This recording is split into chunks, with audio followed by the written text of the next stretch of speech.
Iran के राष्ट्रपति Ibrahim rice और विदेश मंत्री हुसैन अमीर अब्दुल्लाहिन की रविवार रात हेलीकॉप्टर क्रैश में मौत हो गई।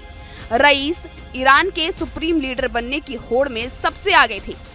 हालांकि रईसी की इस रहस्यमय मौत पर लोग अपने तरीके से प्रश्न कर रहे हैं। किसी को ये साजिश करके तहत हत्या लग रहा है, तो कुछ लोग हेलीकॉप्टर क्रैश मौत की वजह बता रहे हैं। रईसी ईरान के राष्ट्रपति थे। इससे पहले वे ईरान में कई अहम पदों पर रह चुके हैं।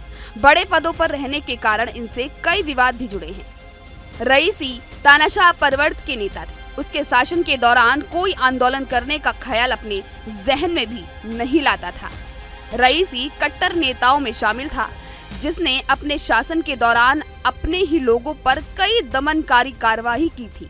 2021 में रईसी के राष्ट्रपति बनने के बाद ईरान में महिलाओं की पोशाक को लेकर कई कड़े नियम बनाए गए थे। सितंबर 2022 में महिलाओं ने इसका विरोध किया तो उनकी गिरफ्तारी हुई। हालांकि पुलिस कस्टडी में एक प्रदर्शनकारी महिला की मौत के बाद महिलाओं ने बड़े स्तर पर आंदोलन किया, जिसे दबाने के लिए रईसी ने आक्रामक रुख अपनाया। नतीजा ये हुआ कि इस आंदोलन में कई महिलाओं ने अपनी जान गंवाई। जो बची उन्हें जेल में भेज दिया गया। इब्राहिम रईसी को तेहरान का कसाई कहा जाता था।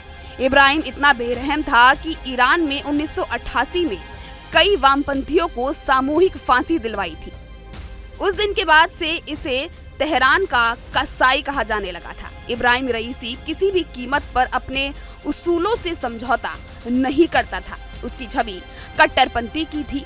मानवाधिकार का उल्लंघन जैसे उसे करने में मजा आता हो। रोजाना कुछ ऐसा कार्य करता था जो मानवाधिकार के आरोप की श्रेणी में आता था।